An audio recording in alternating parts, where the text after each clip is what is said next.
pessoal, finalmente saiu a quarta temporada de Stranger Things. Olha só, pelo menos o volume 1, né, por enquanto. Demorou pra caramba pra chegar, né, mas finalmente tá aí. E eu tô aqui pra falar um pouquinho dessa temporada sem spoilers, beleza, pessoal? Então fiquem tranquilos. Lógico, com opiniões minhas de coisas que aconteceram ali, mas eu vou trazer pelo menos um ponto ou outro pra explicar. Então, sem mais delongas, é aquilo que você já sabe, vai deixando seu like aqui no vídeo, né, se inscreve no canal pra continuar recebendo vídeos assim e vem comigo, porque hoje é dia de Stranger Things apenas. Bom, ela é uma das minhas séries preferidas da atualidade, talvez a minha preferida da Netflix, né, num geral, e eu tava esperando muito a volta dela, né, da Eleven.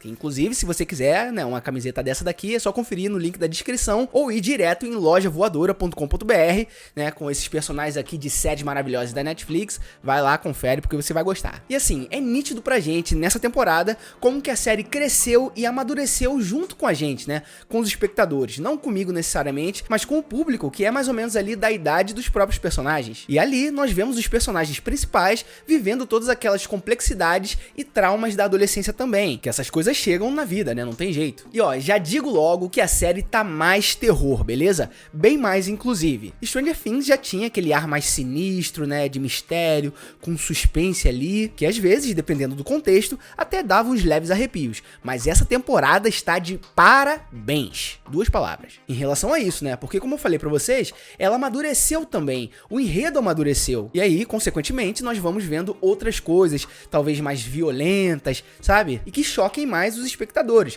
até porque a gente já tem uma noção do que essa série pode oferecer pra gente em relação à trama. Então, conforme os anos vão passando, eles precisam também inovar. Se eles fizerem a mesma coisa, acaba se tornando repetitivo. E aí, pra inovar, né, você precisa dar aquele up. E assim, né, pra quem não sabe, nós acompanhamos ali os personagens um ano depois dos acontecimentos anteriores que nós vimos na outra temporada, né, na terceira. Um ano se passa e as coisas mudam um pouco, né? Um personagem tá morando aqui junto com o outro tá em outra cidade, e aí eles vão tentando viver suas vidas de uma forma normal conforme o tempo passa. Dá pra perceber isso nos próprios trailers que eles lançaram. E assim, ó, eu sempre digo aqui que quando existe um produto, né, tanto uma série como um filme, é interessante quando existe ali um entretenimento nela. Por exemplo, um filme que é só de comédia é puro entretenimento, não existe nenhuma mensagem ali por trás. E é divertido quando isso acontece também. Só que quando existe algo por trás, mensagens, contextos e outras questões, fica um negócio bem mais interessante, pelo menos na minha opinião, quando tem entretenimento e mensagens por trás. E Stranger Things sempre foi isso, né? Só que nessa temporada eu acho que eles capricharam de uma forma diferente, porque existem elementos e características nos personagens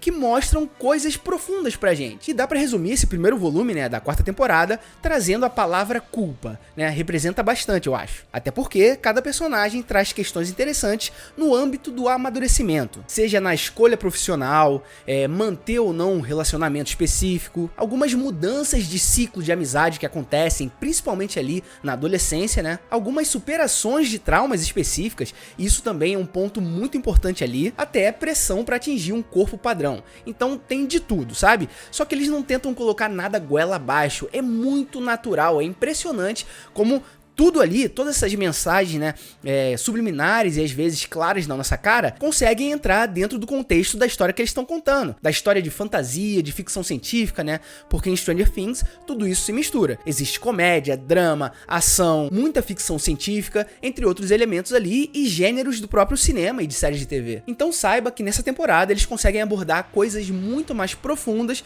do que até nas outras, justamente por essa questão do amadurecimento, né. A série acaba abordando também de uma forma profunda a depressão e a forma de lidar e superar ela. Mostra a importância de falar com as outras pessoas, né, de pedir ajuda e também confiar nas pessoas que se importam com você. Eu não vou falar aqui porque esse vídeo é sem spoilers, mas tudo isso vocês vão conseguir entender tranquilamente quando assistirem, se vocês já não assistiram, né? E pessoal, tudo isso juntando também com aquela fantasia Stranger Thingiana que todos nós já conhecemos, né? Gostou dessa palavra?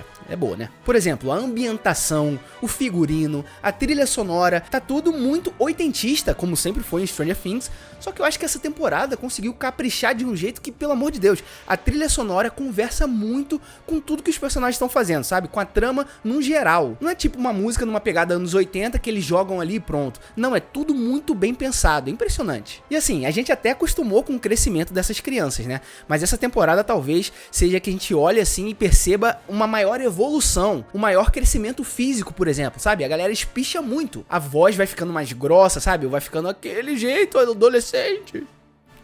E trazendo o contexto da história de uma forma mais específica, os personagens estão divididos em núcleos diferentes, né? E isso é até interessante num certo momento, só que o que a gente mais quer ver é todo mundo junto, sabe? A galera toda junta, os amigos juntos. Só que como tem muitas coisas acontecendo, muitos pontos importantes, não tem como isso acontecer de início ali, pelo menos nesse primeiro volume. E assim, pra falar a verdade, existem dois personagens específicos que eu não gostei tanto assim nessa temporada não. No caso foi o Jonathan, né? E a Joyce, mãe e filho, né? A Joyce fica ali, mais especificamente, em um núcleo junto com o Murray, aquele cara engraçado, ou pelo menos que acha que é engraçado, sabe? Que é o alívio cômico da série, um deles, né? E aí, eu acho que eu não gostei tanto assim, porque a Joyce é uma personagem mais dramática, com suspense pairando sobre a cabeça dela, sabe? Com vários problemas, pensando ali na segurança do Will, por exemplo. E aí, ela se junta ao Murray e meio que vira o alívio cômico junto com ele.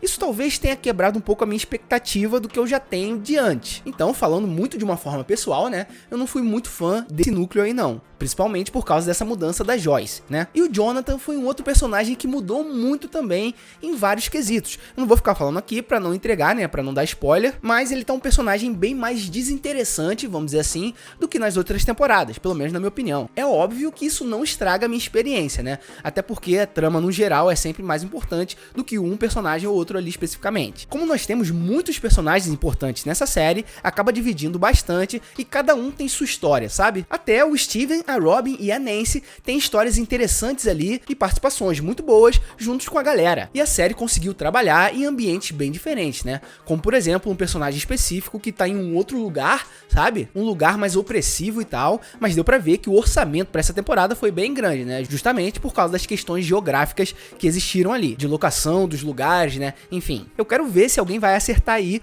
um ator que participou de Game of Thrones e agora tá nessa série também, né? Só nessa nova temporada. Diz aí se você sabe quem é que eu tô falando. Então assim, com tudo que eu já falei pra vocês, o que esse primeiro volume mostra é que o caos não tá necessariamente no mundo invertido. Apesar de existir um vilão, né? Como vocês já viram aí nos trailers, de várias coisas bizarras acontecerem, né? Ser uma pegada mais terror, como eu já falei. Mas as situações complicadas estão na cabeça dos personagens principais. Às vezes essas questões são retratadas de uma forma física, mas o principal é isso, esses traumas e essas mudanças que vão acontecendo com cada pessoa. E aí, é claro, como eu já falei pra vocês, não é só um entretenimento. A gente acaba levando pra nossa vida e correlacionando com coisas que já aconteceram, sabe? Eu tô falando aqui de um jeito que parece muito profundo, né, Stranger Things, mas acaba sendo, cara, se a gente for analisar de uma forma mais ampla, né? Bom, pessoal, esse primeiro volume tem 7 episódios no total, beleza? O segundo chega só no dia 1º de julho, com outros episódios pra fechar de vez essa 4ª temporada. Se eu não me engano, a 5ª será a última,